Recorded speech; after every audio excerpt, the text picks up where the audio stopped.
Alors ce soir, ça ne va pas être chargé comme d'habitude, comme le jeudi passé. Ce soir, vous allez voir, le Seigneur va nous dire des très très belles choses qui vont venir nous flatter ce soir. Ah, frère Peter, je ne sais pas si... comment ça se fait? Comment ça se fait? Comment tu sais ça? Parce que toute la soirée, tu ne parlais que contre moi. Ah là là là là là là. Amen. Bon, vous n'entendez pas ça, mais moi j'entends ça. J'entends ça. Et la bonne nouvelle, c'est que c'est une grâce. Quand tu entends ça, quand tu entends que la parole du Seigneur qui sort en avant ici te concerne, c'est ça ta grâce. C'est vraiment ça ta grâce. Si la parole de Dieu ne te touche pas, ne te bouscule pas, alors il n'y a pas de transformation. Il n'y a pas de changement. Il n'y a rien qui va arriver dans ta vie. Amen. Parce que vous le voyez par vous-même, que tu ne m'as pas dit ta situation, mais quand la parole du Seigneur sort ici, ça vient te rejoindre. Donc, c'est la réponse à ta prière, c'est la réponse que Dieu donne à ta préoccupation, à ta prière. Nous prions, nous tous, non? Quand nous venons ici, nous avons une attente, non? Donc, ne nous étonnons pas d'écouter le Seigneur nous répondre. Et comme nous avons entendu les jeudis passés, notre Seigneur, ce n'est pas un Dieu de bonbons, hein? Pas de bonbons tout le temps. Hein? Mais généralement, c'est ça notre réaction. Nous voulons faire voir au Seigneur que nous ne sommes pas des gens de peu de foi. Si nous le sommes. C'est pour ça que nous prions le Seigneur. Et la bonne nouvelle ce soir, c'est que le Seigneur n'attend pas que ta foi puisse grandir. Ce n'est pas le but pour le Seigneur. Vous vous rappelez, quelqu'un a fait cette prière-là, et il a eu une réponse. Est-ce que vous vous rappelez de ça? Ne crains rien, crois seulement. Ah Seigneur, fais grandir ma foi. Augmente-moi la foi. Vous vous rappelez dans quelle scène ça?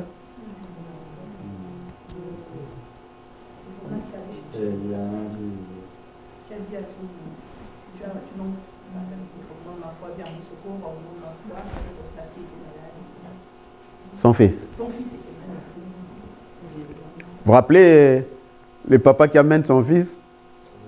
Lui, il n'est pas là avec Jacques, Pierre et Jean. Ils sont allés faire les cinémas là sur la montagne de transfiguration, vous vous rappelez? Et les apôtres sont restés tout seuls. Papa, il amène son enfant, il dit, ben, vous pouvez faire quelque chose pour mon enfant, guérissez-le. Et ils ont envoyé la sauce, mais l'enfant n'en était pas guéri. Et quand le Seigneur descend, il trouve des remue. Qu'est-ce qui se passe ici? Ah, mais il regarde, j'ai amené mon enfant et tes gens-là, ils ne sont pas capables de guérir mon enfant. C'est là que le Seigneur dit, une des fois, il dit, gens de peu de foi, jusqu'à quand je vais être avec vous? Est-ce que vous savez pourquoi il dit ça? Jusqu'à quand je serai avec vous?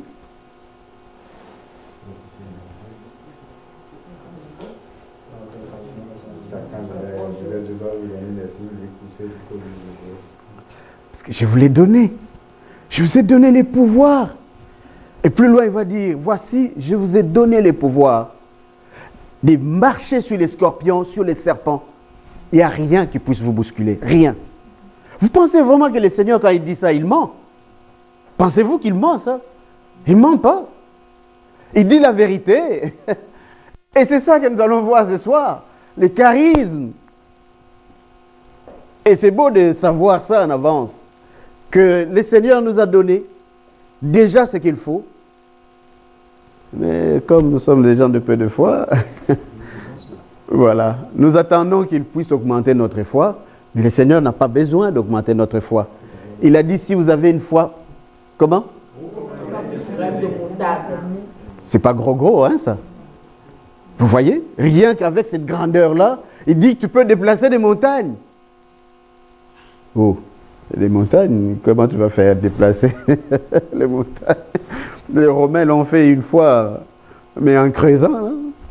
En creusant une montagne, ils ont déplacé une montagne parce qu'ils voulaient faire passer ils voulaient attaquer une ville, mais de là, la montagne, déplace-toi, mets-toi là. C'est l'expression, mais il veut signifier quelque chose d'impossible, que tu peux faire quelque chose d'impossible dans ta vie si tu as une foi toute petite. Ce qui veut dire, autrement dit, il n'attend pas que tu aies une grosse foi là. Non. Une autre question, pourquoi? Pour déplacer la montagne. Pourquoi qu'il n'attend pas une grosse foi, que tu aies une grosse foi? Cette petite suffira pour qu'il puisse entrer et faire ce qu'il semble. Autrement dit, c'est Dieu même qui donne la foi. C'est Dieu lui-même qui donne sa foi, mais les vrais mots, c'est lui-même qui agit.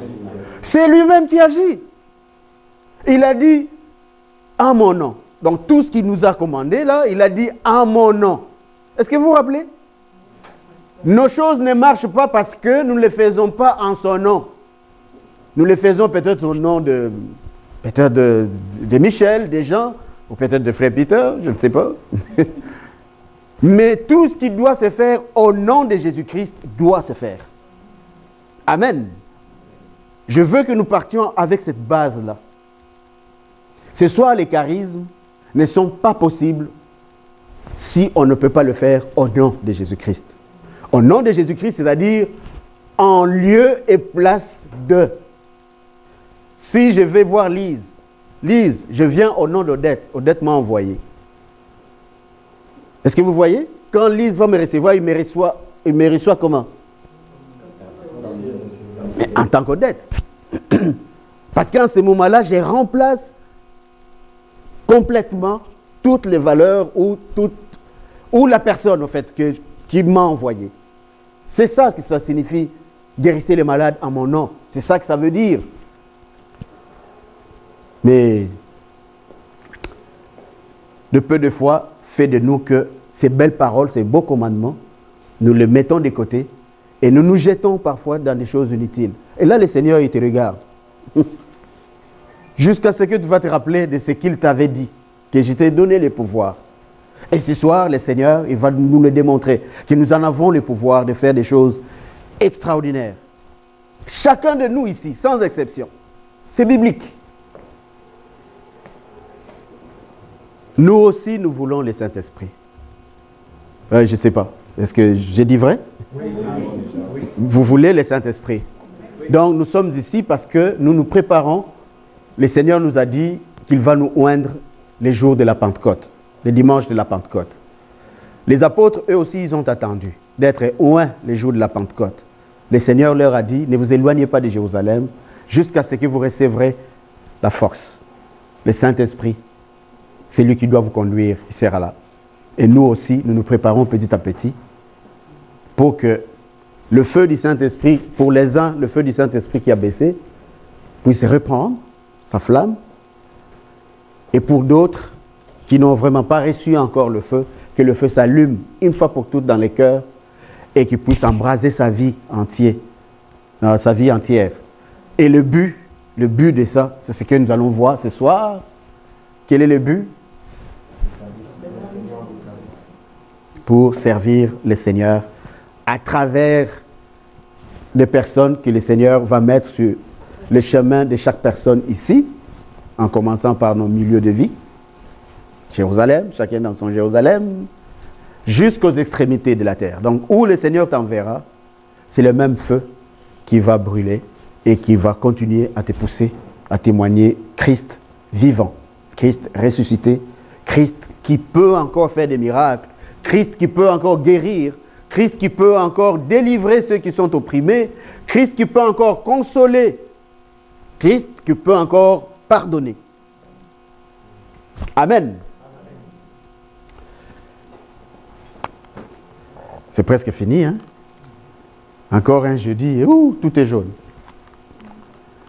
Amen. Alors, comme tous les soirs, nous reprenons.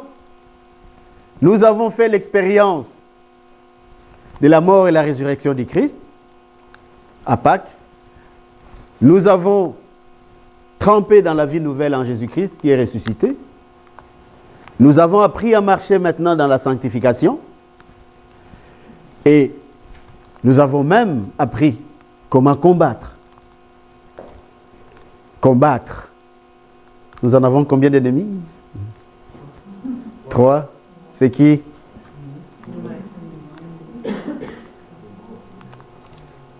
Oui, je ne vous entends pas. Nous-mêmes, le monde, eux, et Satan.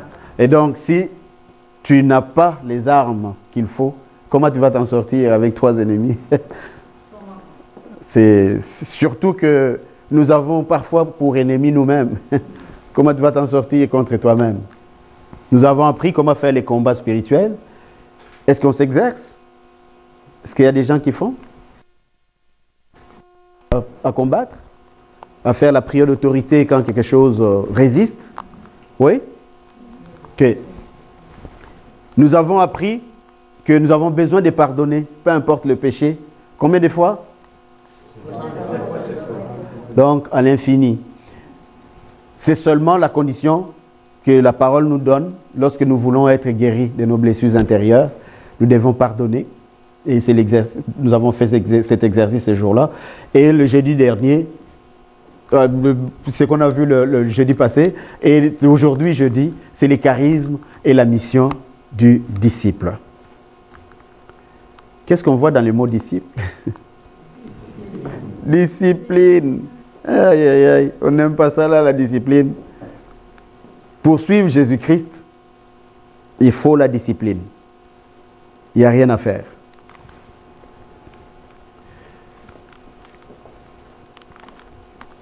J'aime beaucoup ces textes. C'est 1 Corinthiens. Est-ce que vous le voyez?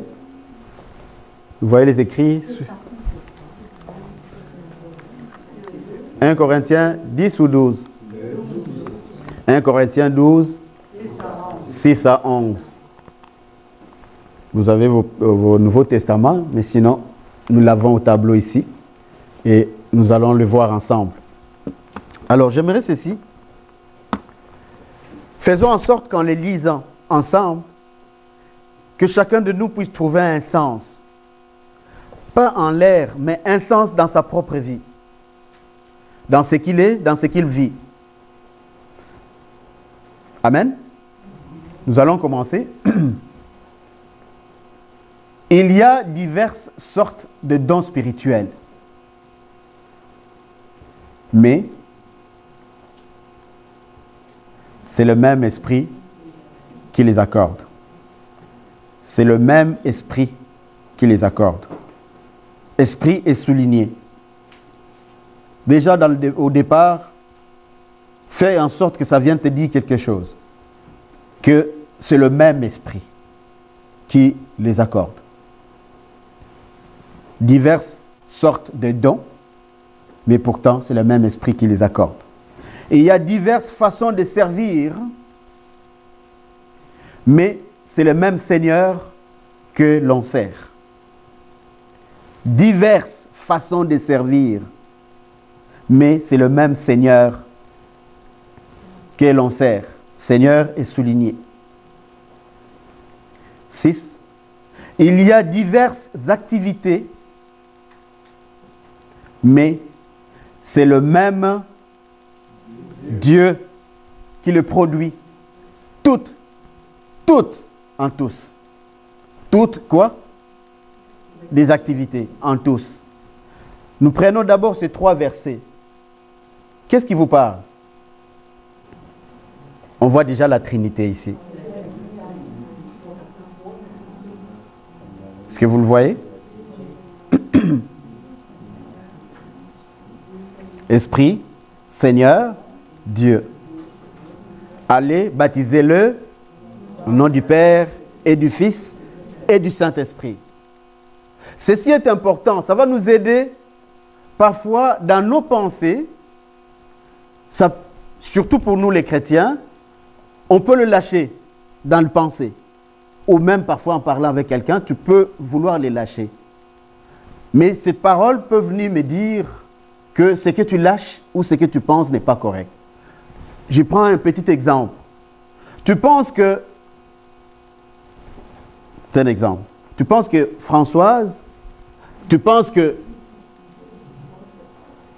Michel, que lui est plus loin que l'autre. Est-ce que vous vous saisissez? Mais regardez ce que ça vient nous dire déjà ce soir. Que c'est le même esprit qui donne toutes sortes de dons spirituels. Si toi tu as le don de guérir le malade, nous allons le voir, l'autre a le don de lire la Bible. Que quand cette personne a lu la Bible, même si tu ne comprends pas, tu comprends tout de suite. Il a peut-être reçu ses dons. Toutes ces deux personnes sont pareilles. Pourquoi? C'est le même esprit qui donne ses dons à lui ou à l'autre. Donc, mes pensées, quand mes pensées me viennent pour vouloir comparer des personnes, il faut que je me rappelle ceci, que de toute façon, c'est le même esprit qui donne ses dons. Est-ce que c'est bon jusque-là? Ça vient nous aider, d'abord en commençant par nos pensées, parce que parfois nous péchons en pensée. Le Seigneur veut que nous vivions dans la sanctification. Ça vient nous aider et ça vient enlever ces types de pensées. Alors, nous continuons. En chacun, l'Esprit Saint se manifeste par un charisme pour... Ça là, c'est bien souligné. Pour le bien de tous. Écoutez-moi ce soir.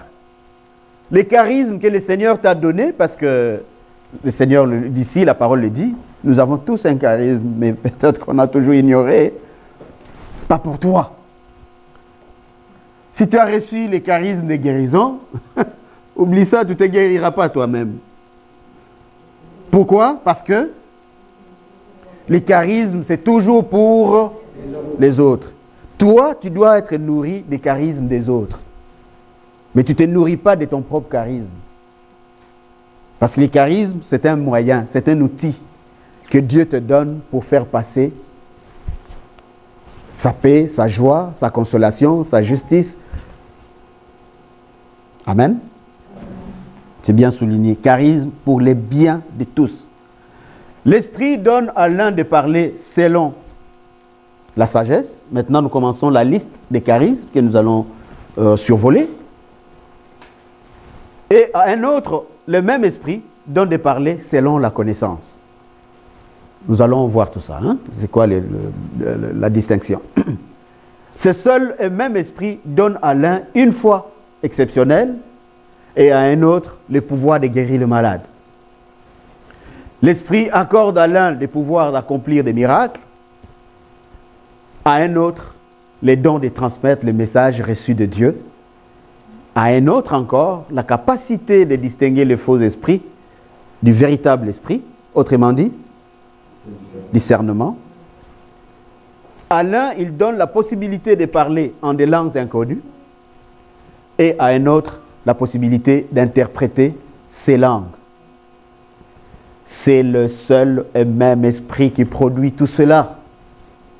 Nous venons d'entendre ça au-dessus. D'où il accorde à chacun un charisme différent, comme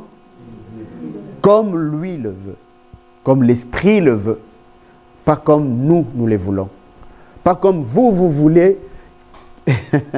Souvent nous voulons que tel est ce charisme, souvent. Ah, lui là, lui, même s'il prie là, il n'y a rien qui se passe. Mais comment veux-tu que quelque chose se passe s'il n'a pas reçu ces charismes-là qui fait que quand il prie, quelque chose se passe? Amen. C'est important pour nous. Tout va partir de ces bouts de versets. Alors, je vais souligner le fait il accorde à chacun, j'ajouterai à chacune, puisque nous sommes dans l'assemblée.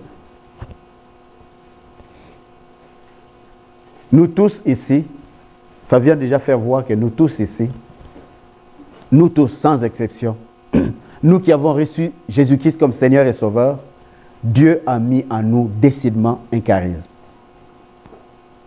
Lesquels, c'est ce soir que nous allons découvrir. Chacun de nous, nous allons faire l'exercice pour voir certainement un charisme que tu as reçu mais que tu as enfoui. La cause, c'est ça, l'enseignement de ce soir. Pourquoi ce charisme n'est pas là clairement? Mais c'est quoi un charisme? Les psychologues, lui, définissent les charismes comme étant une qualité, un don naturel, et une façon d'être d'une personne qui séduit, influence, fascine les autres par ses discours, des attitudes, son tempérament, ses actions. Cette définition-ci, on entend ça souvent, surtout dans le milieu politique. Hein? Des leaders, oh, c'est un leader charismatique, oh, lui, il a les charismes de parler, les charismes de convaincre. Souvent, c'est ça que ça veut dire. Il est possible de travailler sur soi pour les développer. Retenez ceci. Les scientifiques, ils disent qu'il est possible pour travailler, mais pour quel charisme? Pour celui-ci. Les charismes ici. Parce que quand on va parler de mots charisme ce soir, ce n'est pas la même chose que ce que les scientifiques expliquent ici. Amen. Les scientifiques, ils disent qu'il est possible de travailler sur soi pour les développer. Mais nous allons voir quelque chose d'autre. Le charisme est aussi lié à la confiance en soi, la personnalité, l'intérieur de la personne. Ça, c'est ce que les scientifiques expliquent. Nous n'allons pas rentrer là-dedans. Ça ne nous intéresse pas. Voici ce qui nous intéresse. Du point de vue spiritualité, le charisme vient du mot grec charisma. En français, ça signifie simplement faveur ou grâce. On sait ce que c'est une grâce, non? Une grâce, c'est tu ne l'as même pas demandé, tu ne l'as pas mérité, tu n'es même pas appelé à en avoir. Mais le Seigneur, par sa grâce, il te donne cette grâce-là. Simplement. C'est-à-dire, déjà quand on voit le mot grâce, faveur, donc ce qu'on a vu dans la définition du charisme scientifique, tombe. Là, on dit que tu peux le travailler par soi-même. Mais ici, nous disons que c'est une grâce, une faveur. C'est Dieu qui te les donne. Amen. Est un ensemble de dons spirituels extraordinaires octroyés, ces mots-là, transitoirement. Souvent on tombe là-dessus. Souvent nous tombons. Ah, tu sais, moi, j'ai le charisme de guérison. Hein? J'ai le charisme de guérison. Oh, oh, oh. J'ai. Verbe avoir, c'est quoi? C'est posséder? Toi, tu l'as, toi? Non. Le Seigneur m'a doté ou m'a donné un charisme de. Et voici ce qui va se passer. Comment il est? Transitoirement. Donc ne t'étonne pas si demain ça ne marche pas. Si le Seigneur t'a donné le charisme de consoler, de conseiller une personne, et tu arrives, paf, une personne qui est vraiment proche de toi, qui a besoin de ta consolation ou de conseiller, et comme toi tu sais que, bon, moi là quand je conseille, ça marche toujours. Ce soir-là tu conseilles, il n'y a rien qui marche. Écoute-moi là. Tu n'as pas à te laisser briser, tu n'as pas à te laisser déboussoler. Oh, mais qu'est-ce qui ne va pas? Oh, mais pourquoi? Non, c'est transitoire. À qui Dieu veut et quand il le veut. Pas à toi de décider. Amen. J'écris presque pour les charismes ici. Vous allez voir que c'est beau hein, d'avoir des charismes. Mais si nous ne retenons pas des principes, ça va être compliqué, toi, avec ton charisme. Donc, transitoirement par l'Esprit Saint, à des groupes ou à des individus en vue du bien général de l'Église. Quand on parle du bien général de l'Église, là, c'est nous. C'est toi, c'est moi, c'est nous ensemble. Nouvelle naissance telle que nous sommes ici, ce soir de jeudi soir. Nous sommes l'Église. Que signifie Église? Le corps du Christ. Nous faisons partie des corps du Christ. Amen. Donc ça, c'est important déjà de le savoir. Parce que qu'est-ce que ça fait si tu ne le sais pas? Ce qui va arriver, c'est que tu penserais que tu as perdu ton charisme. Tu penserais que tu as sûrement fait quelque chose contre Dieu. Il s'est fâché et il t'a pris son charisme. Ne pensons pas comme ça. Amen. Les origines du charisme dans la Bible, ça remonte un peu plus haut par Moïse. Moïse avait des charismes incroyables. Il était à la fois prophète, il était à la fois leader, il en avait beaucoup de charismes que Dieu a mis en lui. Il a tout stocké en lui parce qu'il avait une mission vraiment impossible. De sortir le peuple, de le conduire jusqu'à la terre promise. Donc, ça ne date pas de l'époque du Seigneur Jésus-Christ, ça date déjà de l'époque où Dieu a constitué son peuple. Pourquoi? C'est le même Saint-Esprit. On peut voir ça aussi sur les disciples de Jésus-Christ.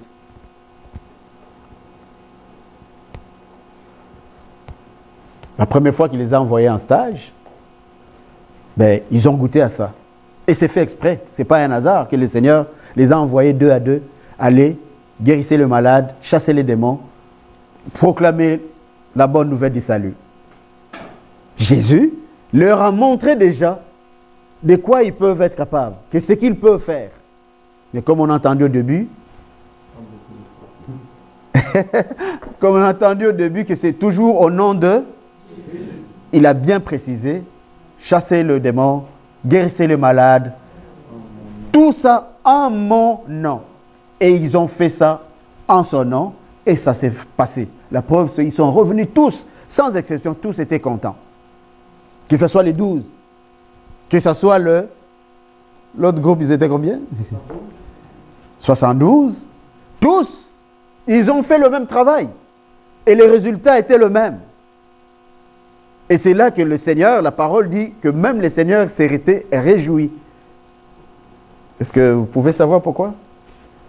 Pourquoi ça fait plaisir au Seigneur? Pourquoi le Seigneur s'est réjoui quand ils sont revenus lui conter tout ça? Ah Seigneur, nous avons chassé les mauvais. Oh, nous avons guéri les malades, Seigneur.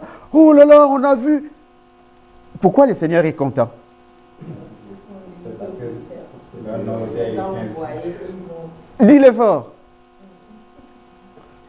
Parce qu'il les a envoyés et ils ont réussi. Ça a été réussi. C'est une réussite pour lui, donc il est content. C'est une réussite. Le Seigneur est content, c'est une réussite. Ça a marché. Pourquoi? Mais parce qu'il savait que ce sont des gens de peu de foi. Amen. C'est ça, au fait. C'est que ça vient nous dire ce soir que le charisme ici, c'est pas un jeu, c'est pas un hasard aussi que le Seigneur nous en parle. Non. Que le Seigneur sait que nous sommes des gens de peu de foi. On est rebelles, le Seigneur le sait. Il le sait. Nous le savons nous-mêmes. Mais le Seigneur compte quand même sur nous, sur la toute petite graine qui est en nous, pour faire ceci. Parce que ce qu'il nous dit ce soir, que nous en sommes capables. Amen. C'est beau, non? Vous ne trouvez pas? Oui. Par rapport à jeudi passé, où le Seigneur nous a presque grondés tous. Mais là, c'est beau, là. Nous entendons de belles choses. Le Seigneur dit que nous sommes capables. Oh, tu es capable. Je ne sais pas quel charisme le Seigneur t'a donné. Quand tu vas le découvrir, je vais simplement te dire ce soir, tu es capable. Tu peux même t'essayer si tu veux. Les apôtres sont allés en stage, non? Ça a marché. Et pourquoi toi, tu n'irais pas en stage? Et c'est toi déjà ce soir.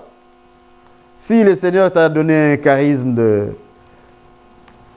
Je ne sais pas, de consoler les gens au téléphone. Ben oui, ce soir-là, ne dors pas, là, commence à appeler partout. Moi, ça arrive, le téléphone. On les reçoit. On les reçoit. Voilà. Donc, les disciples de Jésus, ils vont vivre vraiment les charismes. Dans leurs conditions. J'aime ça répéter ça, que les disciples de Jésus, c'était des humains comme toi et moi, mes frères et sœurs. Et peut-être même nous, aujourd'hui, on a plus de chances, entre guillemets, je m'avance là pour dire, peut-être, de mieux comprendre les Christ que eux. Eux, là, cette époque, c'est compliqué de comprendre les Christ. On a entendu ça le jeudi passé. Pourquoi?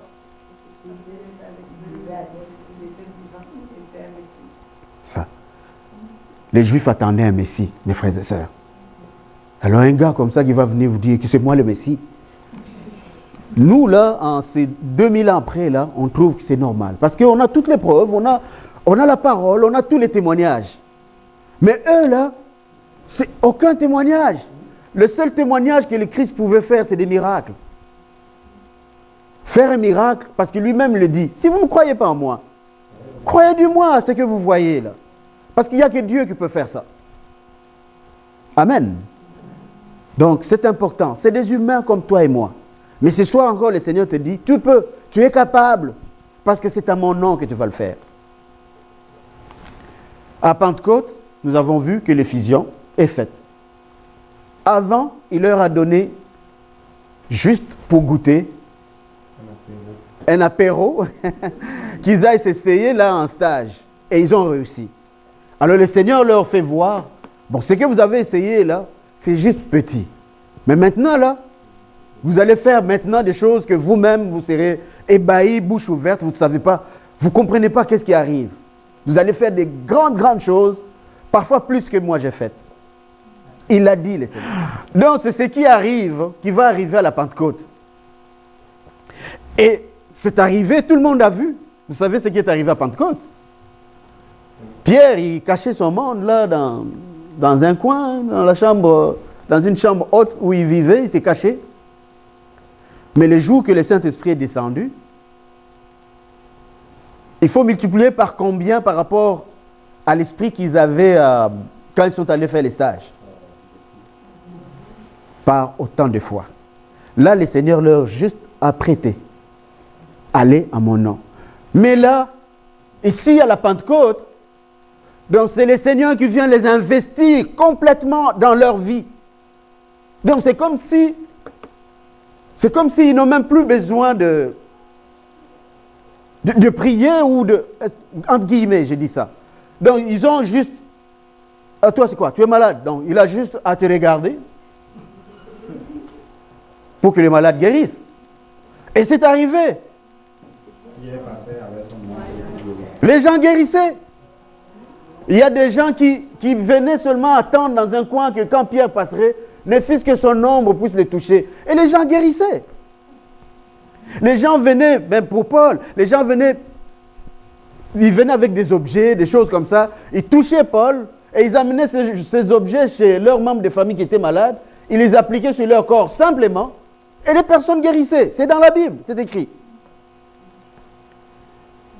Est-ce que vous me suivez? C'est ça qui fait la différence, mes frères et sœurs. En mon nom, c'est ça que ça veut dire. Et je répète ce qu'il a dit, que vous ferez des choses beaucoup plus grandes que je les ai faites. Alors, qu'est-ce que nous attendons, nous? Nous attendons quoi? Qu'on soit une église remplie? Qu'on soit une église remplie tous les jeudis soirs pour faire des grandes choses? Non! Le Seigneur fait toujours des choses avec un petit nombre de personnes. Nous ne savons pas, mais vous sous-estimez peut-être, mais vous ne savez pas ce que vous êtes capable de faire. Au nom de Jésus-Christ, tel le petit nombre que vous êtes ici, vous pouvez être capable de transformer une bonne portion de cette ville. David contre Goliath. Oui. Pourquoi? Mais parce que le Seigneur vit en vous. Le Seigneur est en nous, il est présent. C'est ça qui doit faire la différence. Et si nous ne saisissons pas ça, nous allons continuer à être des chrétiens, des chrétiennes plaignardes. Non pas parce que tu ne travailles pas pour le Seigneur, mais plutôt pour ma propre situation. On passera notre temps à se plaindre, à se plaindre, toujours à cause de nos propres situations. Au lieu de penser à la mission que le Seigneur nous a donnée d'abord. D'abord la mission. Moi, je viens après. Amen. Amen. Donc, voyez l'exemple des apôtres. C'est des humains comme nous. Mais le Seigneur les a rendus forts, puissants. Et l'ennemi a plié genoux. L'ennemi est parti. Les habiter. Alors, voici les principaux charismes que nous allons voir dans la Bible. Les principaux. Je dis les principaux parce que la liste est longue. Hein? Mais ce que Paul reprend ici vient nous aider comme base. Nous avons lu ça tantôt dans le verset... c'est quel verset encore? Qui se rappelle? Qui a une bonne mémoire? C'est rentré là. Là, c'est rentré une fois pour toutes. Je suis certain que vous n'allez plus l'oublier. Donc, ce que nous avons vu là, c'est ceci, c'est cette liste ici. Donc, les 9 principaux charismes que nous allons voir, c'est la parole de la sagesse, la parole de la connaissance, la foi exceptionnelle, le pouvoir de guérir des malades, le pouvoir d'accomplir des miracles, les dons de transmettre des messages reçus de Dieu, la capacité de distinguer les faux esprits et du véritable esprit, le discernement, la possibilité de parler en des langues inconnues, la possibilité d'interpréter ces langues. Donc, ça, ce sont des principaux que nous allons aller voir. La parole de la sagesse. La parole de sagesse. Qu'est-ce que c'est que ces charismes? Ces charismes révèlent de la part de Dieu ce qui doit être dit ou fait au meilleur moment, au meilleur endroit, de la meilleure façon. C'est les dons que le Saint-Esprit manifeste pour nous conseiller, nous instruire, nous avertir et nous diriger selon la volonté de Dieu. Alors le conseil qui est donné, c'est que nous devrions y être plus attentifs, car ce don est particulièrement adapté à nos besoins. Alors, les conditions, qu'est-ce que ça exige? Ce type de charisme, de sagesse, exige une ferme communion avec le Seigneur Jésus. Une ferme communion. La sagesse vient de Dieu. Pour entrer dans la sagesse, qu'est-ce qu'il faut faire? Communion avec Jésus. Comment? Lire la parole. Parce que Jésus est la parole de Dieu. La seule manière pour que la sagesse soit un charisme pour toi, c'est de lire la parole pour que toute cette sagesse puisse entrer. Connaissez-vous un livre dans la Bible qu'on appelle le livre La Sagesse? Est-ce que quelqu'un a déjà pris le risque de le lire ici? Je vais vous le conseiller. C'est même un devoir aussi. C'est pas long. Allez lire les livres de la sagesse. Vous allez être étonné d'une chose. C'est l'actualité de ces livres-là. Vous allez être étonné parce que où tu veux y aller, quoi que tu fasses, surtout dans des situations qui concernent notre morale, la psychologie, tout ce que le psychologue va te dire, lui, il a appris à l'école, mais toi, tu l'as déjà vu dans la Bible. Le livre de la sagesse. Allez le lire, c'est vraiment impressionnant de voir cette sagesse de Dieu. Donc, ça peut être un charisme que Dieu t'a donné. Comment tu vas le remarquer? Comment tu vas le savoir? Il me semble que j'ai ce charisme, mais ces charismes-là, comment tu peux le savoir? Mais c'est quand la sagesse sort de ta bouche. On se connaît, hein? Quand nous faisons l'examen des consciences chaque soir, est-ce que nous le faisons quand même? Hein? On n'aime pas trop ça, hein? Regardez toute la journée comment tu as chipoté, comment tu as... Mais quand on va le faire l'examen des consciences le soir, avant de faire sa prière du soir, généralement, on va lui trouver des choses qui ne vont pas. Et donc, Si déjà tu parviens à trouver des choses qui ne vont pas, donc si tu as une bouche de sagesse, mais tu le sauras. Est-ce que je me fais comprendre? Donc dans la journée, si tu as fait le mal, tu vas reconnaître qu'il y a des choses que tu as fait ou que tu as pensé qui ne sont pas bonnes, n'est-ce pas? Mais c'est la même chose si que dans la journée, tu as exercé la sagesse, que les paroles qui sont sorties de ta bouche sont des paroles de sagesse, mais tu le sauras aussi. Déjà là, ça te donne un indice. Ah, mais peut-être que, parce que chaque fois que j'ai parlé, que j'ai donné une parole de sagesse, je reprends encore, ça vient de la Bible toujours. Même si tu l'as dit sans dire le nom de Jésus ou sans dire le nom de Dieu, mais que tu as pris quand même cette parole de la Bible, que tu as dit à quelqu'un, et ça a venu faire du bien à quelqu'un, parce que les charismes, c'est pour les autres. Et si cette parole que tu as sortie et que ça a fait du bien à quelqu'un, mais c'est comme ça que ça agit. Ces charismes-là, qui est la sagesse. Est-ce que c'est bon? Donc, on commence déjà l'exercice, commence déjà à réfléchir, à voir, est-ce que de ma bouche, est-ce qu'il sort quand même des paroles de sagesse, que les gens qui font du bien aux personnes, qui poussent des personnes à se revoir encore, à revoir leur façon de faire, de marcher, de parler, d'être. Charisme de sagesse. Charisme de connaissance. De connaissance. Parfois, dans certaines versions de la Bible, on va appeler ça charisme de science. Science, c'est savoir. Hein? La science vient du verbe savoir, en fait. Donc, si tu as la parole de connaissance, c'est une parole qui est prononcée par l'Esprit Saint. Écoutez bien. C'est une parole qui est prononcée par qui? Par l'Esprit Saint. Attention, c'est très important. À travers une personne, à travers laquelle le Seigneur annonce ce que lui seul connaît ou voit. Ici, la personne inspirée parle en jeu. C'est l'exemple que j'ai donné en bas. Vous êtes déjà sûrement allé dans une assemblée de prière où il y a ces charismes, où quelqu'un a un charisme comme ça. Au cours de la prière, il va dire, c'est un exemple, hein, on entend ça souvent, « Mes enfants, n'ayez pas peur parce que je vous aime. » Est-ce que vous entendez?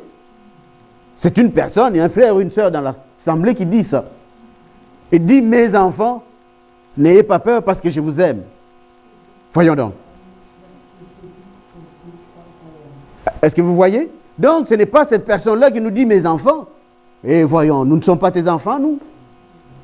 Donc, c'est le Saint-Esprit qui est en train de parler à travers cette personne. Et généralement, la personne, le message qui va sortir, il va parler en je. Je. C'est important parce que nous allons voir la distinction avec quelque chose d'autre qui s'en vient. Quelle est la distinction entre les deux? Ces charismes-ci, ça risque de se confondre parfois avec la prophétie. Mais c'est distingué. Ce n'est pas la même chose. Amen? Donc, c'est ça, c'est l'exemple que j'ai donné. Donc, ces charismes exigent la foi, l'audace et les discernements.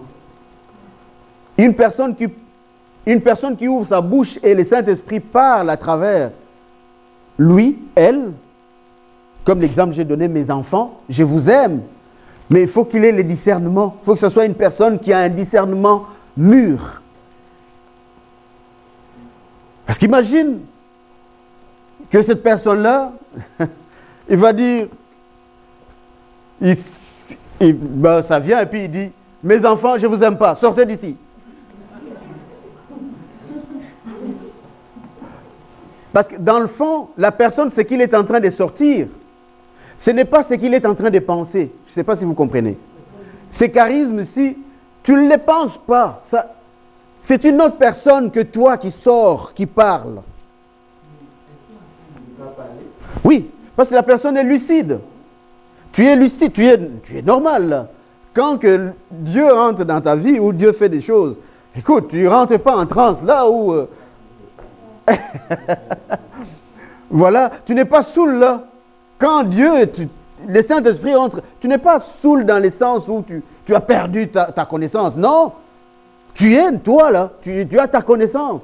Mais c'est le Saint-Esprit qui a le contrôle en ces moments-là.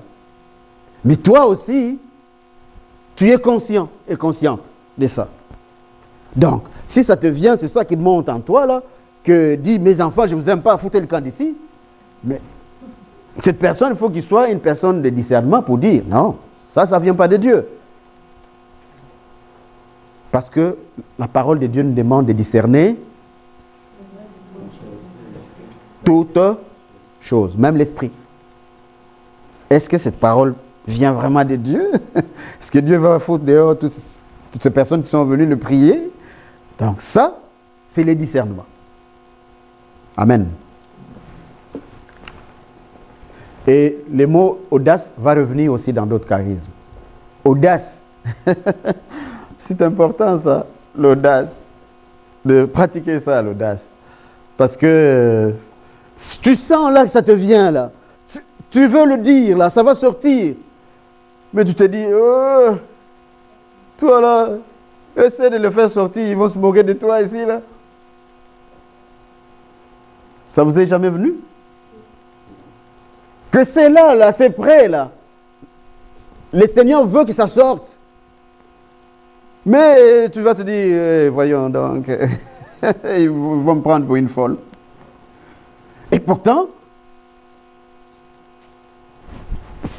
le Seigneur veut que tu les sortes. Une louange, une adoration qui devait sortir. Ah, tu te dis, là, le frère Peter, il est là. Oh, je ne vais pas les sortir parce que sinon, peut-être tu sauras que je ne sais pas prier. Et pourtant, on ne fait pas de concours, on ne fait pas d'examen. La prière, c'est pas la parole qu'on sort, mais c'est ce qui vient du cœur. Amen.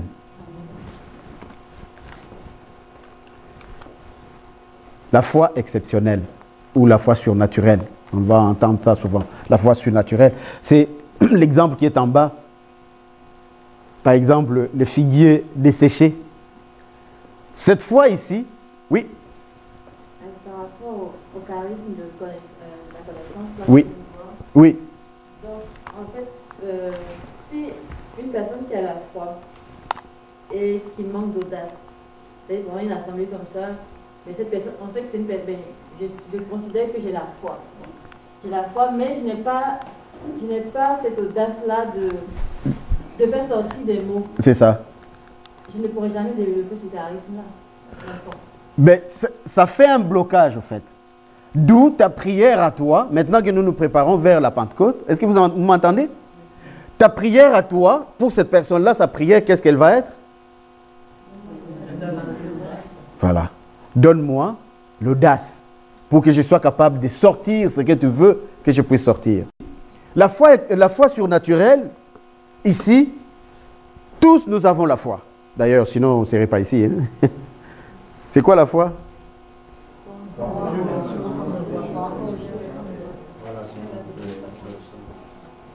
Et la foi, on l'a comment?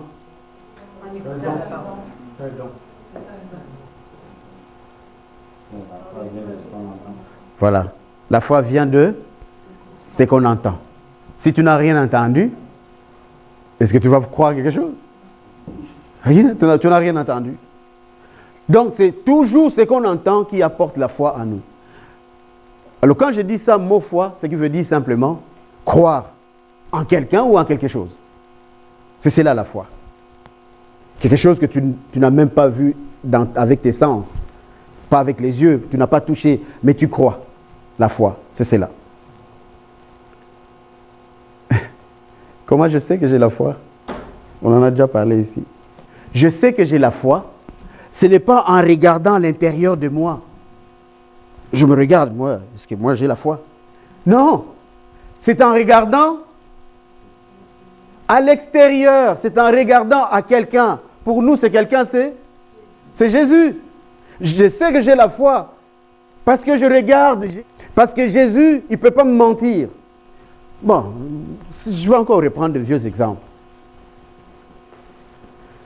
Alors que tu cherches un logement, hein, un logement, tu veux changer d'appartement, un copain, ton ami ou quelqu'un de proche que tu aimes, qui vient te dire, j'ai trouvé un logement pour toi. Est-ce que tu entends le message? j'ai trouvé un logement pour toi. Cette personne-là, tu l'aimes. Elle est sincère avec toi. Est-ce que tu le crois ou pas? Tu le crois? Ben, maintenant, la question, c'est comment tu sais que tu le crois?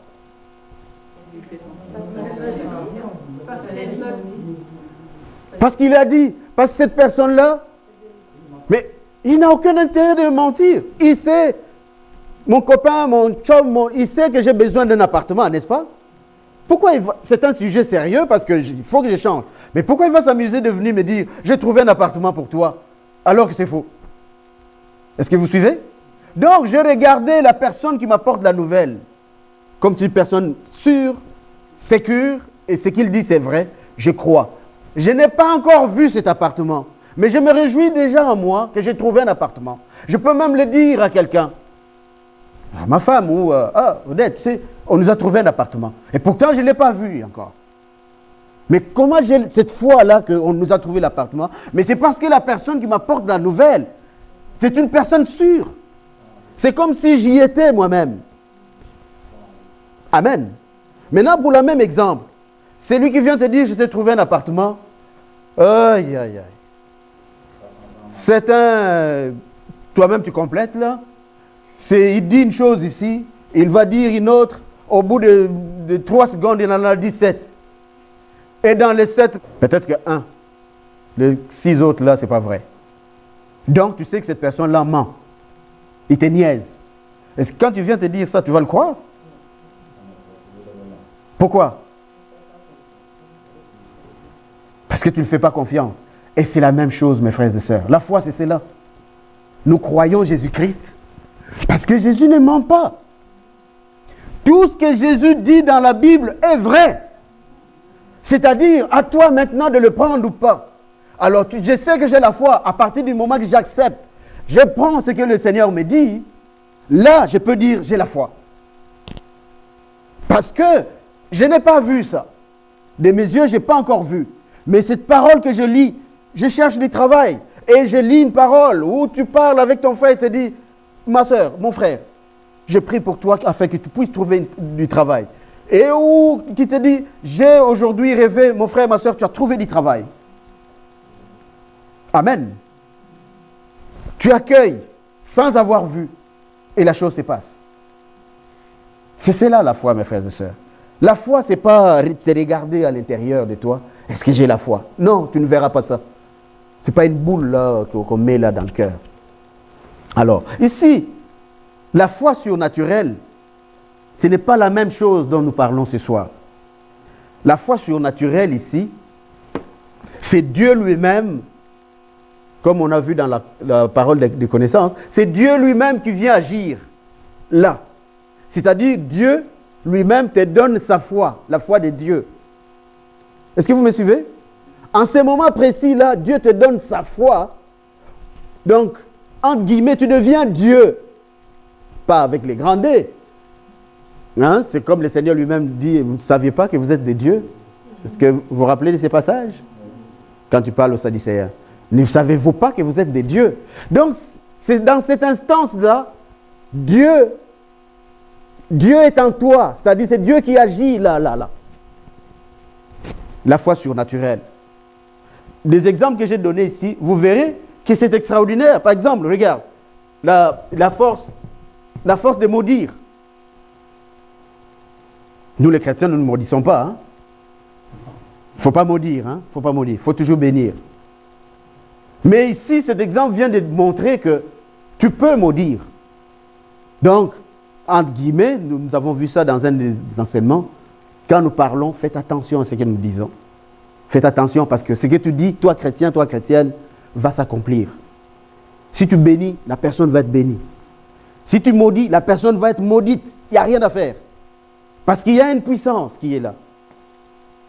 Amen. Mais tu ne peux pas me maudire au nom de Jésus-Christ, non? Ben, tu ne maudis pas au nom de Jésus-Christ, mais de toute façon, tu ne maudis pas.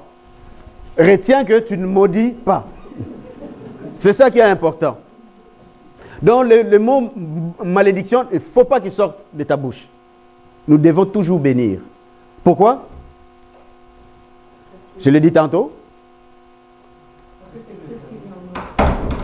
aussi, mais Tout qu'arrive, c'est pour le parce que ce qu'on dit va s'accomplir. ah! Ne maudis pas parce que ça va arriver. Oui. On peut maudire comme la cigarette. Ah, c'est un bel exemple. Ça, c'est une bonne question. Regarde, par exemple, l'histoire de figuier que le Christ a maudit. Là. Ils marchent, ils sont en route, ils vont à Jérusalem. En cours de route, il a faim. Ils n'ont rien à manger. Il a faim et il voit un figuier. Et il va aller chercher là. C'est comme si les autres passaient à côté et vous disent, mais c'est quoi que tu cherches là? Tu vois bien que ce n'est pas la saison. Toi, tu cherches un fruit là-dedans. Il n'a pas trouvé de fruits. Toi là, tu ne porteras plus jamais de fruits. Il est passé. Le lendemain, quand il passe, Pierre était curieux. Il regarde. Ah, mais c'était ces figuiers. Seigneur, tu avais parlé contre ces figuiers. Regarde, il est sec. C'est là qu'il va leur dire, faites attention. Faites attention. Parce que si vous dites à cette montagne, lève-toi de là, jette-toi là, ça va se faire. Amen. La foi surnaturelle ici, c'est donner, attends une seconde, c'est donner pour quelque chose que Dieu veut faire là, et parfois qui demande, toi tu n'auras pas ce type de foi-là pour faire cette telle chose. Dieu lui-même t'investit pour faire cette chose. C'est rare. Mais souvent, ces charismes ici, il va s'accompagner souvent avec des charismes comme les charismes de guérison, des charismes de miracles, par exemple, ceux qui font des miracles, des grands miracles, ben, ça va être accompagné de ce type de foi. Parce que ça exige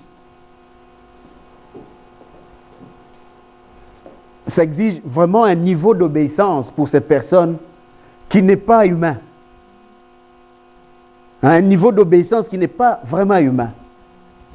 C'était quoi? Est-ce que la malédiction peut atteindre une personne qui est protégée par Dieu? Peux-tu répéter? Je n'ai pas entendu. Est-ce que la malédiction peut atteindre une personne qui est protégée par Dieu? Ce qu'on dit peut forcément arriver. Est-ce que, par exemple, vous, là, si quelqu'un vous dit, est-ce que ça peut atteindre, sachant que vous priez tout ça? La réponse est non. La réponse est non. C'est pour ça que le Seigneur nous demande toujours veiller et prier. Vous vous rappelez des enseignements que nous avons suivis ici sur les retours du mauvais esprit ou sur les brèches, les portes d'entrée du mauvais esprit? C'est juste ça que le Seigneur nous avertit toujours. Parce que moindre distraction. Le jeudi passé, nous avons vu le péché, vivre avec le péché et vivre dans le péché. Vous vous rappelez? Vivre avec le péché, c'est que nous tous là, quand nous marchons là, le péché marche aussi à côté. Donc, il suffit que tu sois distrait. Un simple exemple, je le répète en gros cet exemple. Maintenant là, nous sommes sur nos smartphones tout le temps. T'en fais pas, l'ennemi regarde aussi ce que tu vois, ce que tu regardes. Et quand tu vas prendre un peu de retard sur une image bien donnée là, ben, il est au courant, il commence à voir. Oh, ben ça, ça l'intéresse alors. Bon, il attend son moment. Tu marches, lui aussi marche. Et quand que tu prends, tu dis, bon, je vais voir telle chose. Et youp, tu te trouves sur cette page-là. Alors là, il te rentre dedans. Quand on dit te rentre dedans, bon, il ne va pas te bouffer là. Mais il va te rentrer, il va amplifier ta pulsion pour que tu puisses encore revenir. Et encore, et encore. Au bout d'un temps, tu es esclave. Tu ne sais plus vivre sans ça. Qu'est-ce que ça va donner dans ta vie de chrétien, chrétienne? Le jeudi, tu n'es plus là à la prière. Le soir, avant de dormir même, tu n'es plus capable de prier. Parce que quand tu te mets à prier, c'est quoi que tu vois? Quand tu te mets à prier, tu vois ce que tu as vu. Toutes ces images te viennent comme ça en face. Tu n'es plus capable de prier. Voilà. Donc, c'est ça que... Une personne chrétienne, normalement, non. Mais nous devons toujours rester vigilants. Voici, je vous envoie comme Au milieu des loups. Il ne nous a pas dit, je vous envoie comme des agneaux au milieu des brebis. Au milieu des loups. Donc, si tu n'es pas prudent, les loups, qu'est-ce qu'ils vont faire? Ils vont te dévorer. Il n'y a rien à faire. C'est pour ça, notre vie des chrétiens, quand tu sens ça, quand tu sens un petit relâchement, ne sous-estime pas ça. Parce que ça peut être une brèche. Quand tu ressens... Écoute, pour toi là, jeudi soir, c'est un jour à part. Jeudi soir, tu te dis, quoi qu'il arrive, moi, je vais y aller. Je prends seulement l'exemple de nouvelle naissance. Peu important, ça peut être une autre communauté où tu vas. Mais alors, sois sérieuse avec ça. Ce n'est pas un jeu. L'ennemi sait que la force, tu vas aller les chercher les jeudis soirs. Tu penses que si tu lui ouvres une petite possibilité, qu'est-ce qu'il va faire en premier? Il va t'empêcher d'y aller. Parce que ta puissance, ta force vient de là. Il va commencer par t'empêcher. Comment? Peut-être tu penseras qu'il va mettre, peut-être que tu vas faire l'accident. Non, loin de là. Il va t'arriver des événements normaux ou des événements normaux. Par exemple, juste au moment où tu veux te lever, un téléphone sonne. Ce vieux cousin que tu as vu, je ne sais pas il y a combien d'années, il a choisi de venir te voir là, ce soir-là. C'est pourtant une bonne nouvelle. Un vieux cousin que tu ne vois plus qui va venir te voir. Et tu trouves ça normal. Tu te dis, oh ben ok, mon cousin, bon, la prière, bon, j'irai le jeudi prochain. Mais tu ne sais pas qu'est-ce qui se passe en arrière. Vous vous rappelez au combat spirituel, nous avons dit, nous n'avons pas à combattre contre... Donc on n'a pas à combattre contre les réels. Nous avons à combattre avec des esprits. Donc tout ça, l'ennemi, il est capable de fabriquer des choses justement pour te distraire simplement. Cette foi ici, elle est exceptionnelle. Ces dons ici, vous n'allez pas le voir beaucoup. Si tu es là, ou que si un jour le Seigneur veut l'utiliser pour toi, alors sois vraiment heureux. Mais fais attention, parce que tu vas être sujet d'une situation extraordinaire. Est-ce que vous me suivez?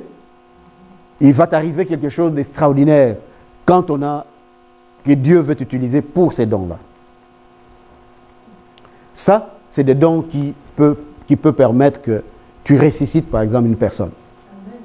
Tu vois, la famille s'est arrangée là pour aller incinérer les corps de leur proche qui est parti. Et toi, Dieu te prend, il te dit, ramène-le à la vie. Tu vas être tranquille, toi? Tu seras encore tranquille. Est-ce que vous m'avez entendu ce que je dis? Est-ce que tu seras encore tranquille? Ta vie va changer. Et si tu n'es pas solide, je reviens à toi, Claudette, si tu n'es pas solide, tu risques même de fuir la ville. Parce que tout le monde, c'est tout ce qu'il cherche. Il suffit qu'ils apprennent que tu as ramené quelqu'un en vie. Qu'est-ce que tu crois qu'il va voir devant ta maison chaque matin? Tout le monde, il vient avec son mort. Ressuscite-le. Amen. Sans compter les critiques, sans compter tous les mépris que le Christ lui-même a mangé. Hein. Vous vous rappelez avec l'histoire de Lazare? Il a ramené Lazare à la vie. Tu sais ce qui est arrivé à Lazare, vous savez, non? Lazare est revenu à la vie, mais tu sais, c'est comme comploter contre Lazare. Donc on voulait encore le tuer. Donc, ceci, c'est un don exceptionnel.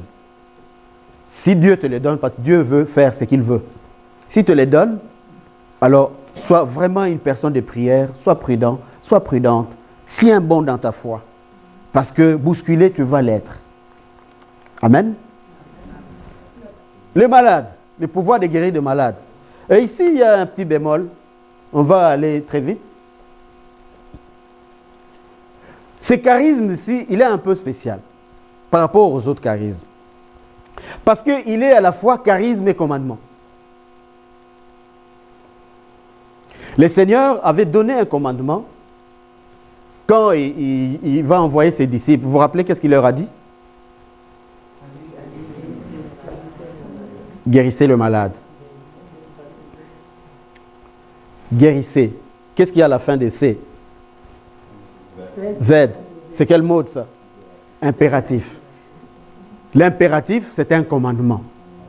C'est un ordre. Est-ce que vous m'entendez? Donc, guérir le malade. Vous m'entendez souvent crier ça ici. Mais voici. C'est un commandement.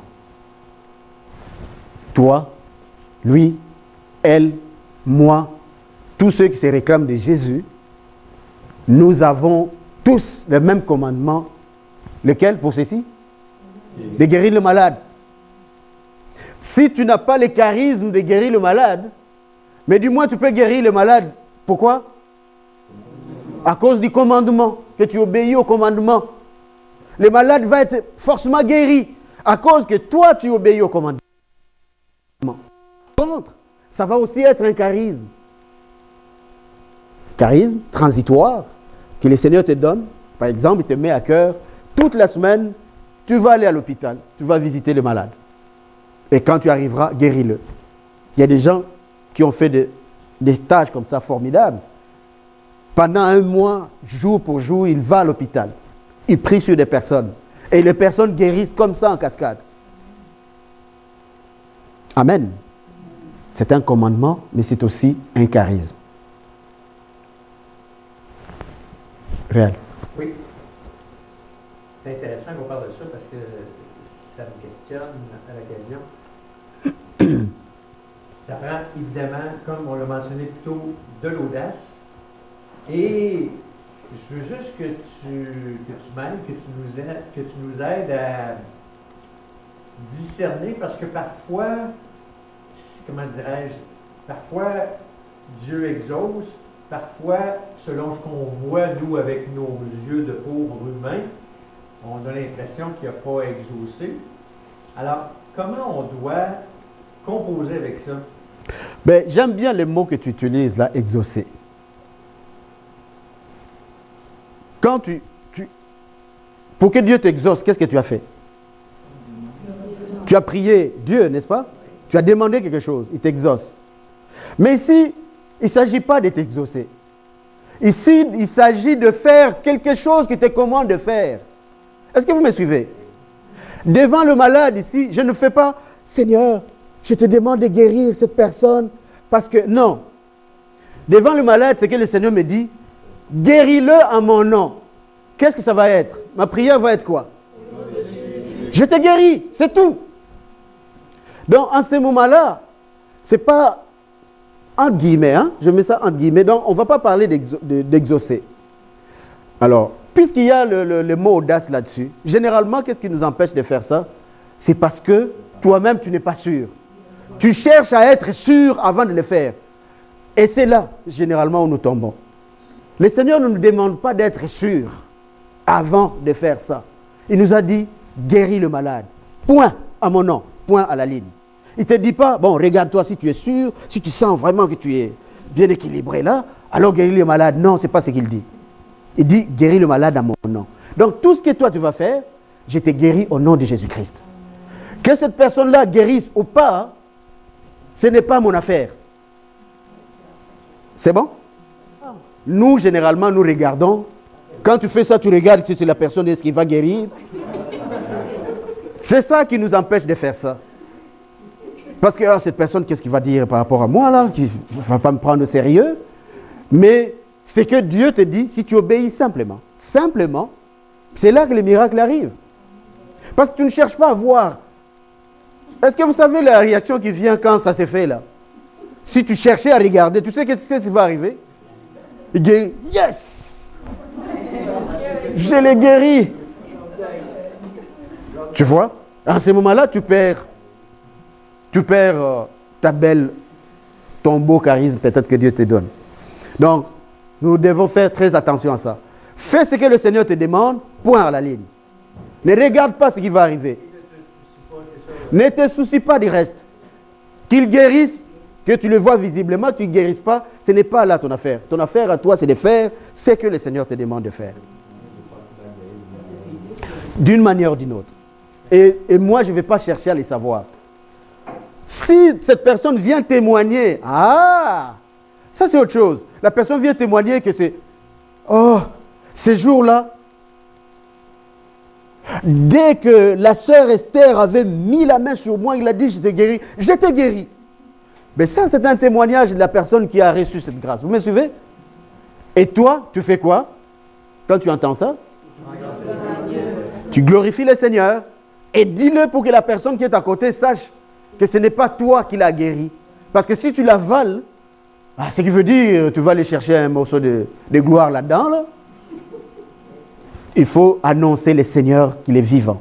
Mon frère, ma soeur, c'est le Seigneur qui t'a guéri. Il est vivant, il t'aime. Et continue à le suivre. Oui. Donc, c'est mieux d'aller comme le Seigneur le faisait. Il nous les a montrés, ça se trouve dans la Bible. J'étais guéri. Oh non. Mon enfant, lève-toi et marche. C'est des prières comme ça, brèves, courtes, mais solides. Oui. Mais ce qui est important dans ceci, c'est de le dire, d'avoir le courage de le dire. Moi, j'ai prié sur toi, mais ce n'est pas moi qui vais te guérir. Avant, je disais, si tu veux prier sur quelqu'un qui est malade, dis-le lui. Demande-lui d'abord. Est-ce que si... Oui. Demande-lui, est-ce que je peux prier pour toi? Oui. Est-ce que tu peux croire que... Est-ce que tu crois que si je prie pour toi au nom de Jésus-Christ, il va te guérir? Oui. Donc, si tu es guéri, tu vois bien que ce n'est pas moi qui t'aurais guéri. La personne, s'il est sincère, va dire, ben oui. Donc, tu l'es guéri au nom de Jésus-Christ. Tu l'as averti du moins. Donc, s'il ne guérit pas, c'est qui ne l'a pas guéri? Donc, tu es quitte. Pourquoi? Parce que tu l'as averti. Alors, pour nous-mêmes, attention, parce qu'il y a un enjeu là-dessus. Pour nous-mêmes, maintenant dans notre fort intérieur, tu as prié sur quelqu'un, je t'ai guéri au nom de Jésus, et demain la personne est morte.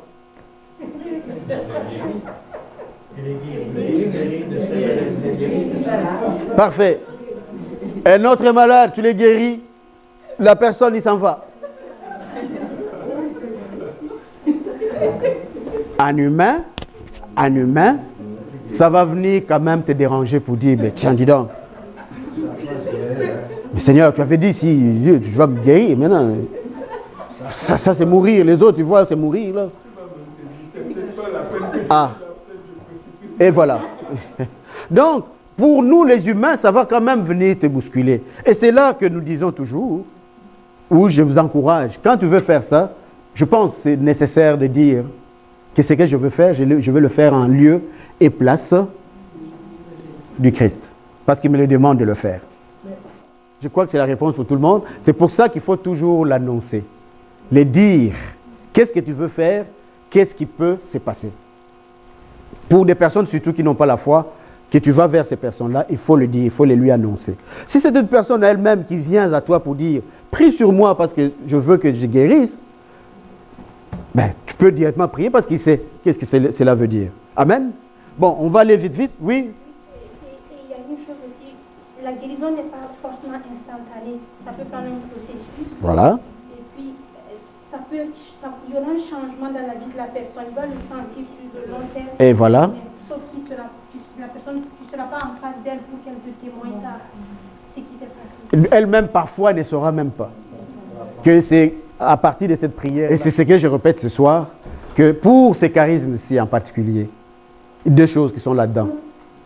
Charisme, et commandement. Tu vas le faire parce que c'est un commandement. Même si tu n'en as pas les charismes, tu dois le faire parce que c'est un commandement.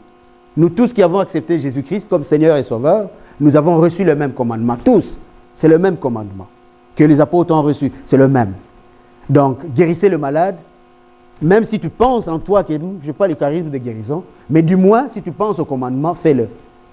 Peut-être que cette personne peut s'en tirer à cause que toi, tu as obéi à ces commandements du Christ. Le pouvoir d'accomplir les miracles, je vous ai dit qu'il est un peu comme la foi surnaturelle. Il s'accompagne avec la foi surnaturelle. Alors, accomplir le miracle, ça c'est... Je ne peux même pas vous l'expliquer parce que c'est tout ce qu'on voit tous les jours.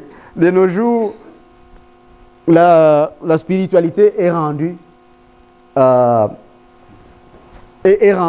miracle. Les spectacles. Donc, si un homme de Dieu ne fait pas de spectacle, il n'a personne. Amen. Donc, mais nous ne devons pas être là. nous devons être comme les apôtres. Ils ont œuvré dans toute la simplicité, vraiment dans toute la simplicité. Partout ils sont éparpillés parce qu'à l'exil, ils ont prêché la parole simplement, sans vouloir s'enrichir, sans vouloir être célèbres, hein, prendre la place avec des gros fauteuils. Ils ne sont pas assis sur des gros fauteuils, ces gens-là. Ils ont vécu comme du monde. Donc, je pense que c'est la bonne voie à suivre. Donc, accomplir les miracles, c'est ça. Je ne vous en parle pas parce que vous savez ce que c'est. Les charismes, mais ici, les miracles, quand même. Quel est le plus grand miracle? La conversion. C'est le seul miracle qui provoque un gros party dans le ciel. Une seule personne qui s'est convertie sur la terre, c'est une grande fête dans le ciel. Donc, convertir quelqu'un, le Seigneur lui-même est conscient, il sait que ce n'est pas un jeu, ce n'est pas facile. Tu peux passer toute ta vie, tu n'as pas réussi à convertir une personne. Amen. Donc, le miracle que tu peux chercher à faire, on commence par Jérusalem chez nous. Commence à vouloir créer, à faire les miracles, parce que c'est un charisme, mais c'est aussi un commandement de faire des miracles chez toi. Convertis les gens de chez toi. Convertis ton entourage. Amène toutes ces personnes que tu connais, que tu rencontres peut-être, au Seigneur. Ça, c'est le plus grand miracle que tu peux faire. Pas des choses qu'on voit à la télé, là, avec des spectacles. Ça n'honore pas Dieu. Les dons de transmettre des messages reçus ou les dons de prophétie, je disais qu'il est distinct de quel charisme? Des connaissances. En ce que la parole des connaissances parle en jeu. La parole de Dieu sort en jeu. Mais ici, dans la prophétie, la parole de Dieu va sortir en il. C'est ça la distinction. Dieu m'a dit. Dieu dit. Vous me suivez? Je sens le Seigneur me dit. Vous voyez? Donc c'est une troisième personne. Donc Dieu me dit de vous dire. Mais dans la parole des connaissances, c'est je. Je vous aime. Je vous envoie. Ou je vous gronde. Non, je n'ai jamais entendu ça. Donc, la prophétie ici, au fait, c'est un message. Tu apportes un message, simplement. Et comment je sais que le message que j'apporte est une prophétie? Il doit s'accomplir. Toute prophétie, pour qu'il soit prophétie, doit s'accomplir. C'est bon? La prophétie ici, tu dis une parole, même toi-même ou la personne concernée, personne ne sait si ça va s'accomplir ou pas. Je ne sais pas si je me fais comprendre. Donc, une prophétie peut être dite pour être accomplie 100 ans après.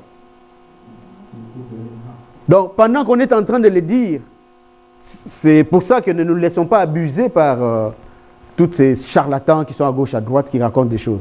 Pendant que je suis en train de vous parler de prophéties, si une prophétie sort, en ce moment-là, on ne peut pas savoir que c'est une prophétie. On sait que c'est un message qui est donné, mais on le saura que ça a été une prophétie quand ça va s'accomplir. Seulement. Le Christ a donné a fait une prophétie sur Jérusalem. Quand les apôtres ils viennent du temple, oh, c'est un beau temple, un chef-d'œuvre. Il ne restera pas pierre sur pierre que vous voyez. Tout ça que vous voyez, ça va être renversé. Et ça s'est passé. Les apôtres étaient encore vivants. Ils ont vu Jérusalem envahie. Amen. Donc, et faites la distinction avec la voyance ou la divination. Surtout pour nous autres catholiques. Il y a plus de personnes qui vont consulter des voyants, comment ça s'appelle, des devins? Des devins. Plus de personnes sont des catholiques. Parce qu'il y a une confusion des catholiques. Plus de catholiques vont voir des voyants. La voyance, c'est mal. Dieu ne veut pas de voyance. Dieu ne veut pas de divination. Dans l'église du Christ, c'est la confiance qui règne, la foi. Ce n'est pas aller savoir demain, qu'est-ce qui va m'arriver demain. Est-ce que vous me suivez? Ma vie appartient à Christ. Je n'ai pas besoin de savoir qu'est-ce qui va m'arriver demain. Je lui fais confiance simplement. Mais une personne qui n'est pas sécure, qui n'a pas la foi en Christ, même s'il va à la messe, mais qui n'a pas Jésus-Christ au centre de sa vie, dans la peur, dans la crainte du lendemain, il va aller consulter un voyant pour qu'il lui dise qu'est-ce qui va lui arriver demain. Nous ne devons pas faire ça. Amen? Oui. Peux-tu juste dire divination, ce que ça signifie, divination? Mais divination, c'est dire des choses qui... Bon. C'est le travail d'un devin. Ça dit des choses qui sont cachées ou des choses qui s'est passé, par exemple. Il s'est passé quelque chose. Supposons que tu avais volé. Hein? Tu avais volé. Et puis, cette personne, cet esprit-là, peut révéler que tu avais volé. Tu vois un peu? Donc, la divination, seul Dieu peut dire des choses. Mais si c'est... Parce qu'il y a toute une espèce de science, là, des sciences occultes d'ailleurs qu'on appelle ça, ben, il va faire la divination. C'est la même ordre d'idée de ceux qui vont les faire parler des morts, des esprits. Ah, je vais aller écouter ma mère.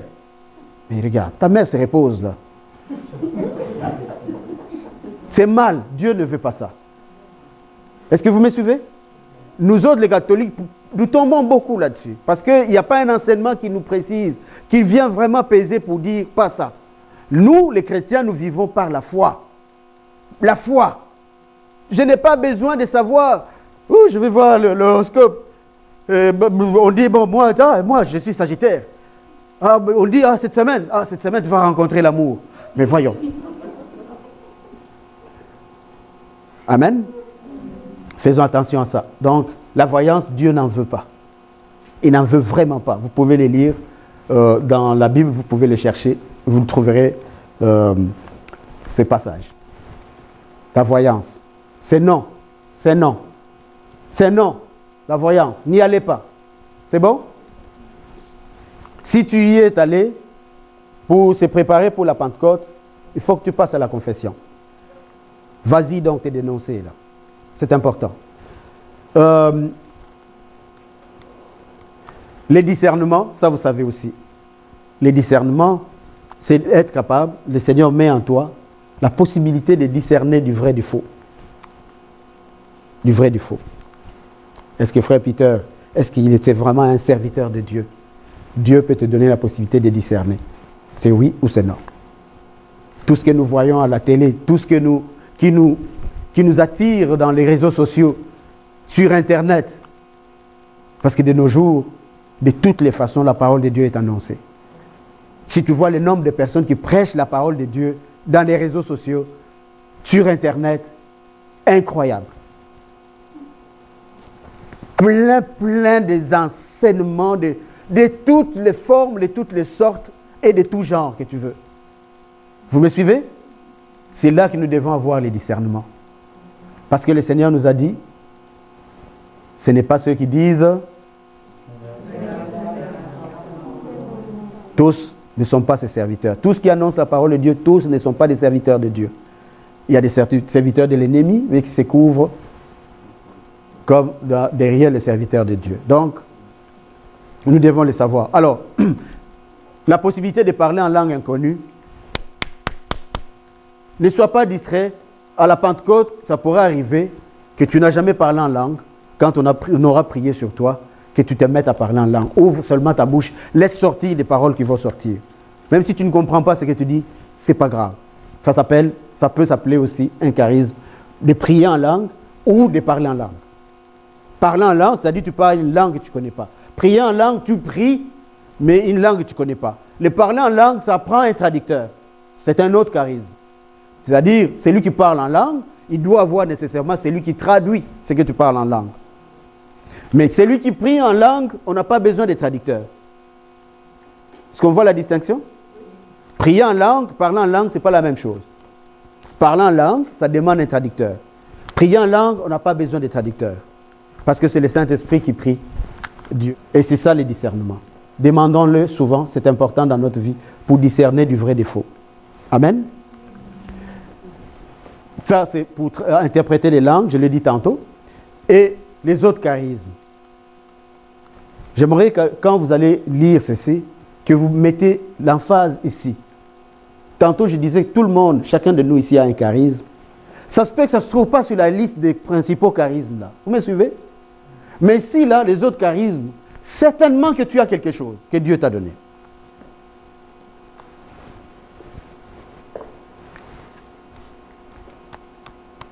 Est-ce que quelqu'un sait voir, par exemple, dans ces quelques mots qui sont ici?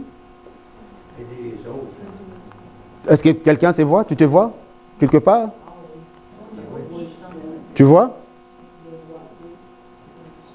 C'est ça qui vient nous confirmer que chacun de nous a reçu quelque chose. Alors, si tu n'as pas encore rien reçu, à la Pentecôte, ici, ça va se faire. Tu vas recevoir quelque chose. Et c'est quelque chose n'est pas décidément dans la liste que nous avons épilché là. Ça peut être ici. Par exemple, aider les personnes. Après Pentecôte, là, tu vas te ramasser que tous les vendredis soirs, tu es dans des résidences de personnes âgées. Ça te fait seulement plaisir d'aller les voir, les visiter, jaser un peu avec eux. Et puis tu vas le faire, et encore, et encore. Mais tu as reçu un charisme. Quand tu vas aller voir quelqu'un, c'est quelqu'un, comment il est? Comment il va se sentir? Heureux. Et donc, tu rends quelqu'un heureux. Tu ne le fais pas pour toi, mais tu le fais pour les seigneurs. Donc, tu as reçu quelque chose, c'est un charisme. Jusqu'à où ça va aller, je ne sais pas. Mais c'est que tu es en train de l'exercer quand même. Donc, ainsi de suite. Ça peut être visiter les malades, les prisonniers, les sinistrés, les sans-abri, accueillir, enseigner, diriger, conseiller.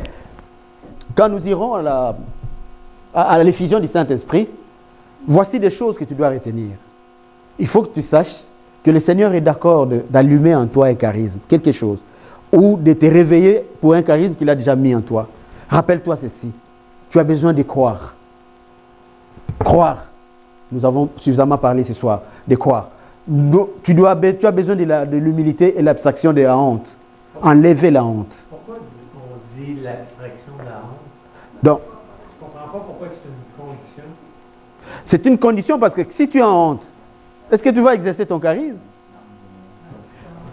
Ton fils est malade.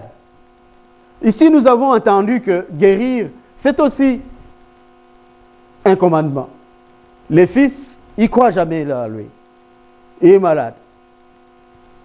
Si tu as honte, est-ce que tu vas quand même prier sur lui? Non, tu te diras, mon fils, c'est sûr, il va se moquer de moi. S'il ne guérit pas, il va dire plus, regarde, tu as prié, mais je ne suis pas guéri. Ça ne touche pas l'audace? Ben, juste, dans le contraire de la honte, c'est l'audace. Okay. Il faut avoir l'audace de le faire, quand même. Donc, tu bannis la honte. Autre chose, c'est la soumission. Soyons soumis au Saint-Esprit qui veut faire quelque chose à travers. La soumission, c'est l'obéissance en quelque sorte, sans condition. Donc quand tu es soumis, donc c'est sans condition, c'est naturel, c'est quelque chose qui doit être ça. Oui. La maturité spirituelle. Comment on l'acquiert, la maturité spirituelle? C'est ça là que nous faisons. Voilà. En grandissant, la sagesse, le discernement, la prédisposition aussi. Prédisposition, c'est quoi? Non. La prédisposition, c'est quoi? Mentalement, oui, ça s'approche. C'est-à-dire, si souvent je suis quelqu'un qui doute. Bon, non, je prends le verbe contester. Ah, voilà la vedette. Parce que nous vivons dans un siècle de contestation. Peu importe ce que tu dis, peu importe ce que tu fais, on te conteste, pareil. Tu prends la contestation. Quand tu ouvres ta bouche, c'est toujours pour contester. Donc, tu es prédisposé à faire quoi? À contester. C'est cela la prédisposition. Mais par contre, si toi tu accueilles, tu as une personne qui accueille, qui te prend ton temps, qui réfléchit, tu es prédisposé à quoi? À la sagesse, au discernement. C'est cela la prédisposition. L'ordre, faites des choses en ordre. Le Saint-Esprit, notre Dieu n'est pas un Dieu de désordre. C'est un Dieu d'ordre. Il faut mettre l'ordre. Et surtout, la charité, la compassion. Amen. Donc, ici, Matthieu 28, 18, 20, regardez ceci. Jésus s'approcha et leur dit, « Tout pouvoir m'a été donné dans le ciel et sur la terre. » Il y a 4 choses ici. Allez. Donc, vous voyez que ce sont des commandements. Hein? Oui, c'est l'impératif. Ce sont des commandements. Donc, allez, faites, baptisez, enseignez. Tout ce que nous allons faire avec des charismes que le Seigneur va nous donner, ça se retrouve là, dans cet impératif-là. Il nous donne les charismes pour ça. C'est bon? Vous irez le lire. Dans Luc 4, 18, 19, l'Esprit du Seigneur est sur moi, il m'a consacré pour apporter la bonne nouvelle aux pauvres. Il m'a envoyé pour proclamer la délivrance aux prisonniers et les dons de la vue aux aveugles, pour libérer les opprimés, pour annoncer l'année où le Seigneur manifestera sa faveur. C'est nous qui devons participer à cette mission-là. Vous me saisissez? Les charismes que nous allons aller chercher, quand on nous imposera demain, les dimanches de la Pentecôte, ce n'est pas que mes blessures guérissent. Est-ce que vous me suivez?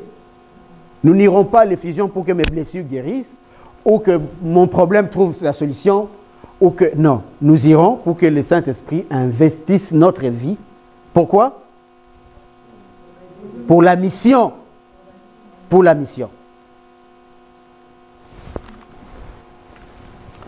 Luc 7, 22, vous allez le lire. Qu'est-ce que les charismes peuvent aller faire? Et les 4 signes visibles qui confirment les disciples. Tu seras confirmé disciple quand tu vois ces 4 signes ici. Donc, à quel signe on vous reconnaîtra? Le premier?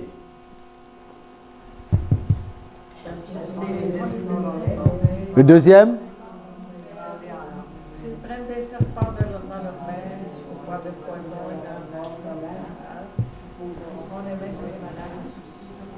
Dans ta vie de chrétien, il faut qu'un de ces signes puisse se manifester dans ta vie. Non. Il faut qu'un de ces signes se manifeste dans ta vie. Mais peut-être que tu l'as déjà bu, tu ne sais pas. Alors, ce soir, c'est quand on parle, par exemple, de l'esprit de discernement, mais tu peux te rappeler une fois, « Ah, j'ai déjà mangé du poison. » Donc, nous allons avec ça. Vous allez recevoir les textes, les enseignements sur les sites. Pour être disciple du Christ, va vérifier ça. Ces signes-là doivent être visibles. Y en a-t-il ici qui veulent vraiment aller recevoir la puissance du Saint-Esprit pour qu'un de ces signes ici puisse apparaître dans leur vie? Est-ce que vous êtes là? Ok.